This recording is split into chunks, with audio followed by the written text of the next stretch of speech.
Dios les bendiga, hermanos. Glorifiquemos al Señor en el nombre de Jesucristo. Este tema no es muy común.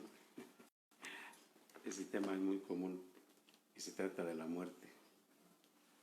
Vamos a hablar de la muerte. Es necesario. Vamos ahí en el libro de Job, en el capítulo 19. En el capítulo 19, en el verso 25 y 26. Aleluya. Amén. Adelante. La palabra de Dios se lee honrando al Padre, al Hijo y al Espíritu Santo. Yo sé que mi Redentor vive y al fin se levantará sobre el polvo. Y después de deshecha esta mi piel, en mi carne he de ver a Dios. Eso es así. Yo sé que mi Redentor vive. Job estaba pasando por una situación muy terrible y muy difícil. No hay otro hombre que haya sufrido tanto como sufrió Job. Es admirable cómo es que fue fortalecido por Dios. Lo formidable es el poder de Dios sobre su vida, el poder de Dios para soportar tanto sufrimiento que llevó sobre él y en él, ¿sí? Y él, en medio de ese sufrimiento y de esa desesperación, se aferró con gran fe a Dios, creyendo que el Señor al fin lo vindicaría. Job consideró a Dios como su Redentor, o ayudador en tiempos difíciles. Un Redentor era un pariente en el tiempo pasado que con gran afecto acudía a proteger, defender y ayudar en tiempos de angustia a un pariente que sufría. El tema es la muerte. Con la inspiración del Espíritu Santo, el testimonio de Job señala a Jesucristo el Redentor, quien vendría a salvar a su pueblo de pecado y de la condenación, a librarlos de temor de la muerte, a darles vida eterna, a librarlos de la ira venidera y a vindicarlos públicamente. Aquí Job estaba profetizando la manifestación visible de este divino Redentor y se cumplió en Jesucristo. Dice, en mi carne he de ver a Dios. Él expresó, Job, proféticamente la convicción de que después de que su cuerpo se hubiera descompuesto en el sepulcro, él sería físicamente devuelto a la vida y contemplaría a su Dios Redentor en un cuerpo resucitado. Esta sección contiene en forma embrionaria la revelación de Dios cerca de la futura venida de Cristo en los posteriores tiempos, la resurrección de los muertos y la final vindicación de todos los fieles de Dios. De todos los fieles de Dios. Yo sé que mi Redentor vive y al fin se levantará sobre el polvo. Al fin me levantará sobre el polvo, después es la palabra correcta. Me levantará del polvo, ¿sí? Porque vamos a resucitar. Aleluya. Amén. Bendito Dios. Vamos a ver ahí, hermano, fíjense bien. Todos los seres humanos, creyentes e incrédulos, están sujetos a la muerte. De 10 personas que viven, 10 personas mueren. Bien. La palabra muerte en la Escritura, sin embargo, tiene más de un significado. Es importante comprender la relación del creyente con los diversos significados de la muerte. Sabemos que la muerte es un resultado del pecado, ¿sí? Génesis 2:3 señala, una busca ahorita, enseña que la muerte entró en el mundo por causa del pecado. Nuestros primeros padres fueron creados con la capacidad de vivir para siempre, pero cuando desobedecieron la orden de Dios, cayeron bajo el castigo del pecado, que es la muerte. Por eso, más adelante, Pablo dice, ¿dónde está, oh muerte, tu aguijón? ¿Dónde, oh sepulcro, tu victoria? Fue una consecuencia del pecado de los primeros padres, y como castigo vino la muerte, ¿sí? Entonces, fueron creados para vivir siempre, los primeros padres. pero por un pecado entró la muerte al mundo. Sí, aleluya. Ellos vinieron a estar sujetos a la muerte física. Dios había puesto en el huerto de Edén, el huerto de Edén, el árbol de la vida, a fin de que el comer constantemente de él, los seres humanos nunca murieran. Por eso es necesario que la gente se alimente constantemente de la palabra de Dios, porque es alimento espiritual. Amén. Y si dejan de comer, empiezan a tener frialdad, hambre, languidecer, el espíritu se va enflaqueciendo, ¿sí? Bueno, necesitamos cuidar al espíritu. Amén. Después que Adán y Eva comieron del fruto del árbol del conocimiento del bien y del mal, Dios pronunció esas palabras. Dice, pues polvo eres y al polvo volverás. Génesis 3:19.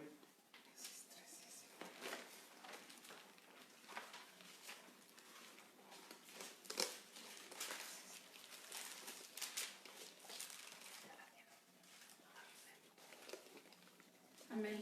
Amén.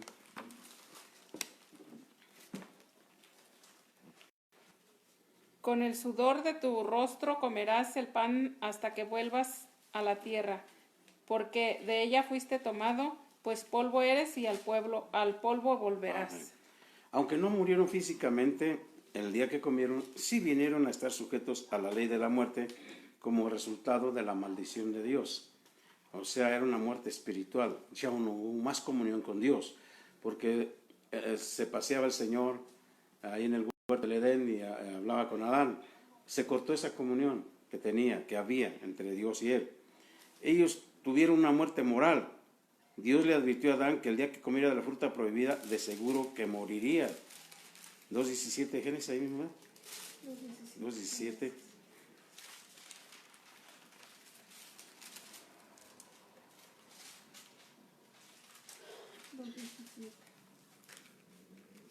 Esa fue una advertencia seria, ¿sí?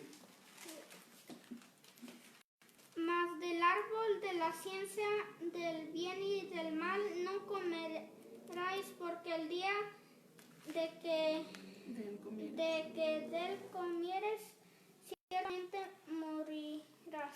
Esa fue una advertencia seria, y aún sigue habiendo advertencias de parte de Dios, ¿sí?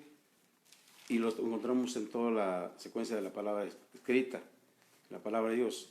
No fornicarás, no adulterarás, no dirás falso testimonio, mentirás, amarás a tu prójimo como a ti mismo. Esas advertencias son serias de parte de Dios. Aun cuando Adán y Eva no murieron físicamente ese día, sí murieron moralmente, es decir, su naturaleza se hizo pecaminosa. Desde Adán y Eva, toda persona ha nacido con una naturaleza pecaminosa, es decir, un deseo innato, un deseo de hacer su propia voluntad, egoísta, sin preocuparse por Dios ni por los demás. ¿Qué es Romanos capítulo 8, verso 5? Romanos 8, verso 5.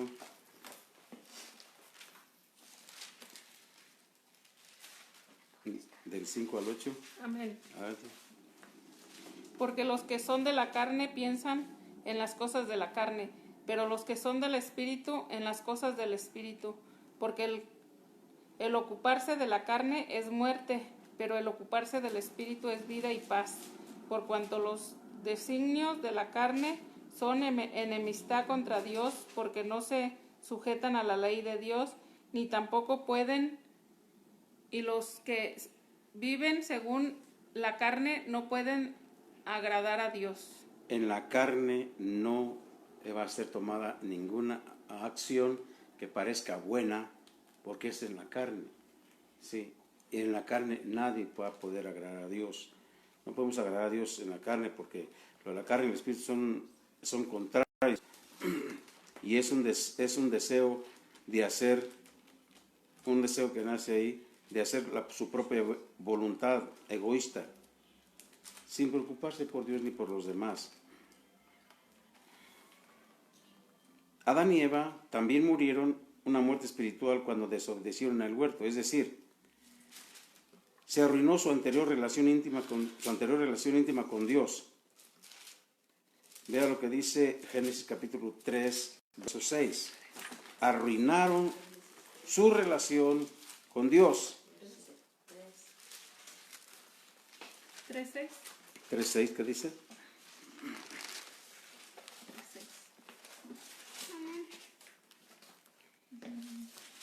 Y vio la mujer que el árbol era bueno para comer y que era agradable a los A los ojos ojos, sí. y el árbol codiciable para alcanzar la sabiduría. Y tomó de su fruto, Y comió. y dio también a su marido, el cual comió así como ella. Así como ella, sí. Fíjese bien, hermano.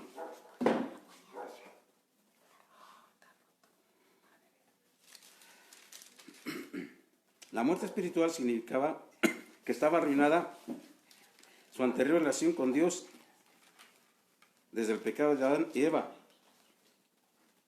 Cada persona nace con una naturaleza pecaminosa. Con una naturaleza pecaminosa. Aleluya.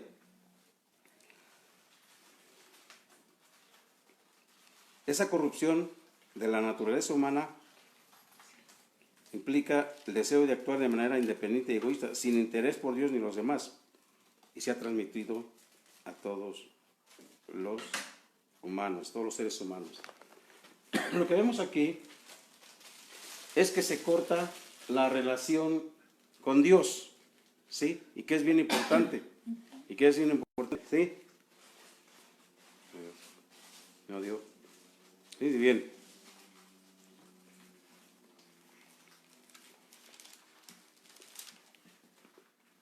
Quien se aparta de Dios, deja tener comunión con el Señor, se arruina la relación que Dios quiere tener con toda la gente. Mucha gente ha arruinado esa relación. Nosotros debemos de estar conscientes de que si nos apartamos de esa relación, vamos a tener ruina espiritual en nuestras vidas. Muy bien. Ya ellos no anhelaban conversar con Dios ni pasear con Él en el huerto. Más bien se escondieron de Él, se escondieron de su presencia. El pecado hace que la persona se esconda. Porque las obras son malas. No quisieron que sus obras fueran reprendidas porque eran malas, dice la Escritura. Las Escrituras enseñan que separados de Cristo todos están sin Dios y ajenos de la vida que hay en Él. O sea que están espiritualmente muertos. Efesios 4:17. Efesios 4:17 y 18.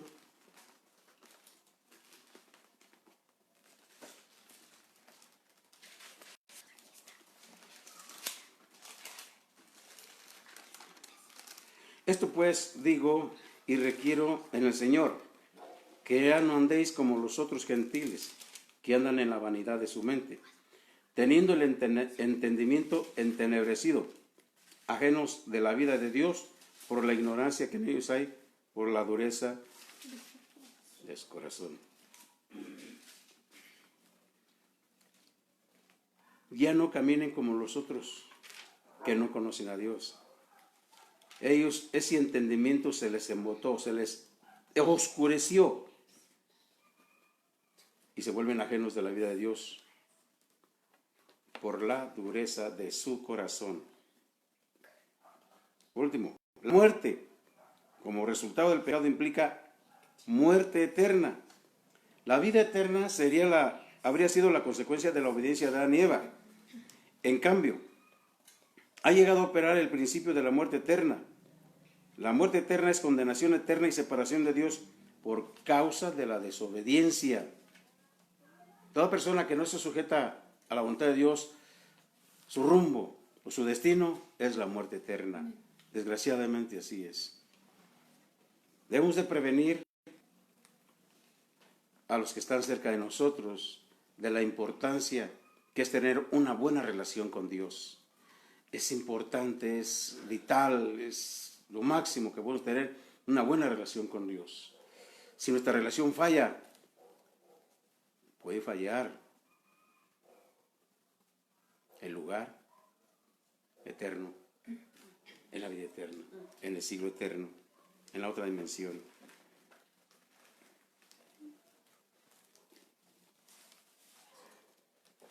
La eterna perdición, que quiere decir lo mismo que excluidos de la presencia del Señor. La única manera de escapar de la muerte en todos sus multifacéticos aspectos es por medio de Jesucristo. Él quitó la muerte y sacó a luz la vida y la inmortalidad. Por su muerte, Él ha reconciliado al creyente con Dios, invirtiendo así la separación espiritual y la enajenación que se había producido a causa del pecado.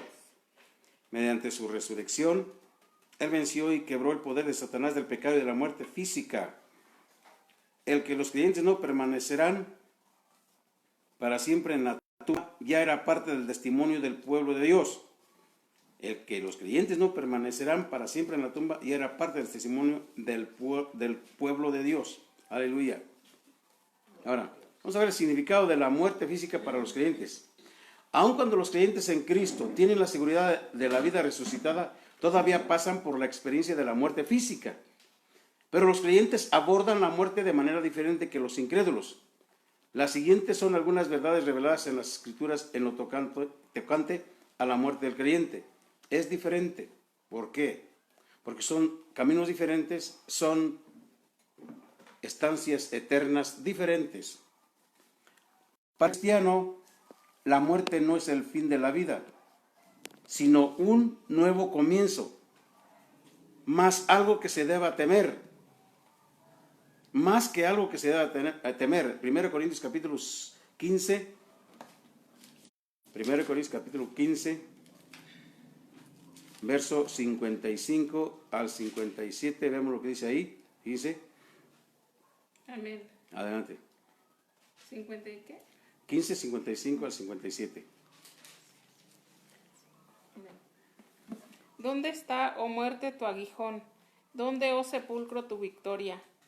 Ya que el aguijón de la muerte es el pecado y el poder del pecado, la ley. Mas gracias sean dadas a Dios que nos da la victoria por medio de nuestro Señor Jesucristo. Aleluya. 57. Sí. Entonces la muerte para el cristiano no es el fin de la vida, sino un nuevo comienzo, un nuevo principio. Más que algo que se deba temer, es el punto de transición o de cambio para una vida plena. Para los creyentes, la muerte es una liberación de las aflicciones de este mundo. 2 Corintios 4:17.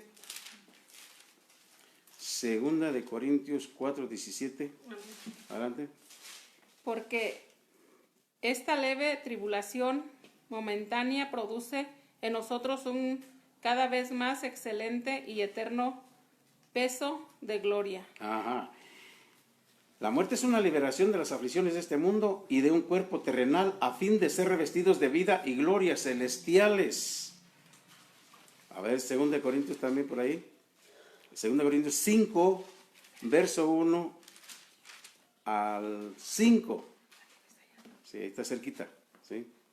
Porque sabemos que si nuestra morada terrestre, este tabernáculo se deshiciere, tenemos de Dios un edificio, una casa no hecha de manos,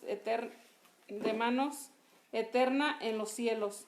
Y por esto también gemimos deseando ser revestidos de aquella nuestra habitación celestial, pues así seremos hallados vestidos y no desnudos, porque asimismo los que estamos en este tabernáculo gemimos con angustia, porque no quisiéramos ser desnudados, sino revestidos para que lo mortal sea absorbido por la vida, mas el que nos hizo para esto mismo es Dios, quien nos ha dado las arras del Espíritu.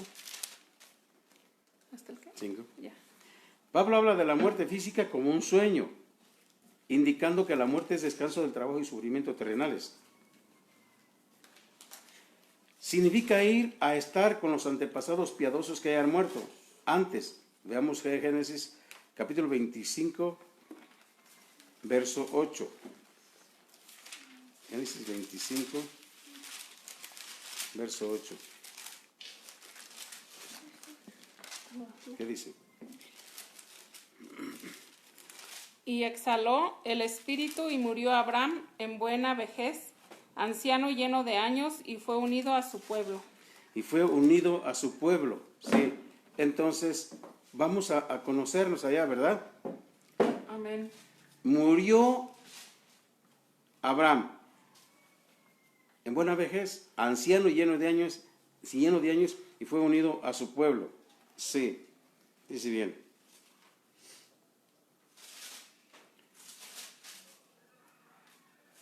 Esa expresión del Antiguo Testamento significa más que la simple sepultura, porque se refiere a la vida con el pueblo del difunto después de la muerte. ¿Sí? Fue unido a su pueblo, pero no está refiriéndose a que ya estaba ahí en la tumba o enterrados sus familiares. Se está hablando del pueblo, pues está hablando del pueblo que antes había muerto, antes que él. Bien, entonces significa ir a estar con los antepasados piadosos que han muerto antes. Y es una puerta a la presencia del Dios vivo. Y es una puerta a la presencia del Dios vivo. Filipenses capítulo 1, verso 23.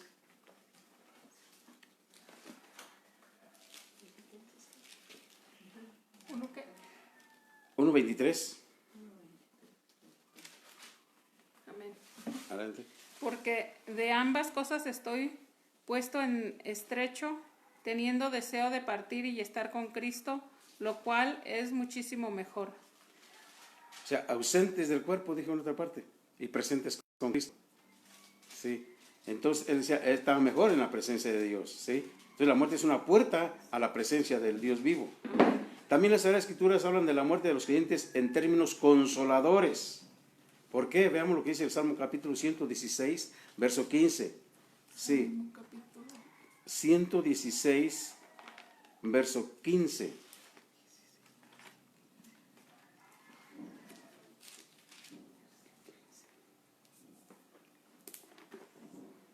¿Qué dice? Estimada es a los ojos de Jehová la muerte de sus santos. Estimada es a los ojos de Dios la muerte de sus santos, de los santos pues. Entonces hay consolación de que una persona creyente fallece, sabemos en dónde está, porque la palabra es fiel y verdadera. Los creyentes en Cristo van a resucitar, ¿sí? En aquel día. Amén. Aleluya. Dice bien. Y es una entrada en la paz y la gloria. Amén, aleluya. Isaías 57, 1 y 2 y Salmo 73, 24. Es una entrada en la paz y la gloria. Dice que hermoso. Descansan de su trabajo. 57, 1 y 2 de Isaías y Salmo 73, 24. Parece el justo y no hay quien piense en ello, y los piadosos mueren y no hay quien entienda que delante de la aflicción es quitado el justo. Sí. Entrará a la paz, descansarán en sus lechos todos los que andan delante de Dios. Ahí, ¿sí? ¿Le sigo el 3? El 2 no es 2, así. Entonces digo, descansa, el justo descansa y la aflicción es quitada de él, de delante de él, y entra en la paz. Es una entrada en la paz, ¿sí? Entonces, veamos la otra parte, que es el Salmo capítulo 73, 24.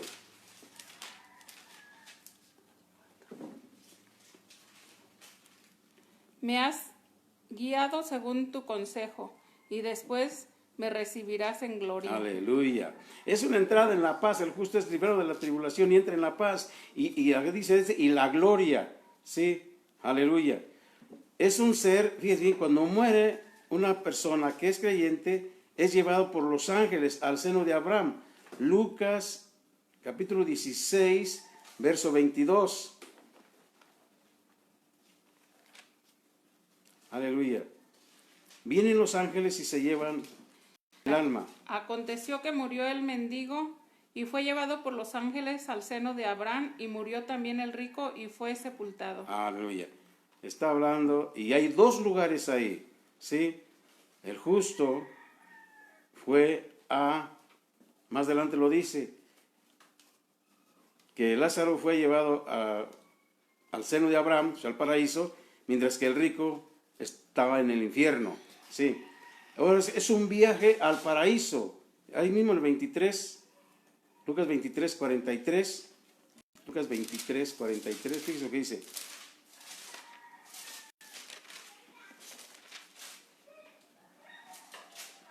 ¿A qué lugar van los que fallecen en Cristo? Entonces Jesús le dijo, de cierto te digo que hoy estarás conmigo en el paraíso. Aleluya. Es un viaje al paraíso. Amén. Jesús dijo, Dios. Él va a estar conmigo hoy. Sí. Amén. Y un viaje a la casa donde hay muchas, pero muchas moradas. San Juan 14, 2. Un viaje a la casa de muchas moradas, a la casa del Padre. En la casa de mi Padre muchas moradas hay. Si así no fuera, yo os lo hubiera dicho. Voy pues a preparar lugar para vosotros. Aleluya. Es una morada del Padre, una partida bendecida a fin de estar con Cristo, ¿sí? Una continua presencia con el Señor, un dormir en Cristo, una ganancia que es muchísimo mejor, y el momento de recibir la corona de justicia. 2 Timoteo 4:8. Recibir la corona de justicia. Aleluya.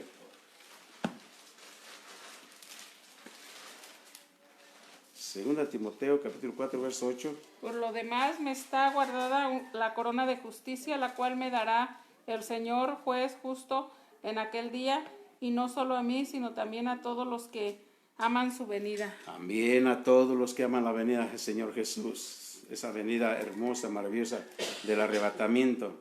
En cuanto al tiempo entre la muerte del creyente y su resurrección corporal, las Escrituras enseñan lo siguiente. En el momento de la muerte, los creyentes son llevados a la presencia de Cristo. Los creyentes existen con plena conciencia. Acuérdense, el rico y el Lázaro, ahí estaban conscientes uno y otro. Y sienten alegría por la bondad y el amor mostrados por Dios. El cielo es como un hogar, es decir, un refugio de descanso y seguridad, y un lugar de comunión y compañerismo con otros creyentes. Las actividades del cielo incluirán adoración y canto, tareas asignadas y el comer y beber. Mientras esperan la resurrección del cuerpo, los creyentes no son espíritus invisibles e incorpóreos, sino que están vestidos de una forma celestial temporal. En el cielo los creyentes mantienen su identidad personal. Los creyentes que hayan fallecido seguirán interesados en los propósitos de Dios en la tierra. Aleluya. Aun cuando al creyente le aguarda gran esperanza y alegría cuando muere, todavía los creyentes se afligen cuando muere un ser querido. Cuando murió Jacob, por ejemplo, José se lamentó profundamente por su padre. Su reacción a la muerte de su padre es un modelo para todos los creyentes que sufren la muerte de un ser querido. Aleluya. Concluimos. ¿Qué dice? Que estimada a los ojos de Dios es la muerte de sus santos. Será un descanso, será el inicio de una vida eterna en la dimensión espiritual con el Señor, y jamás se va a terminar. Amén. Eso es estar siempre confiando en Dios y en la promesa de Dios, que cuando partamos de este mundo, el Señor nos recibirá en gloria ya, ¿sí? Por su misericordia, no porque lo merezcamos, por su gran amor, compasión y bondad, ¿sí? Y en la presencia del Señor siempre va a haber gozo. Hay plenitud de gozo en la presencia del Señor. Dios les bendiga, hermanos.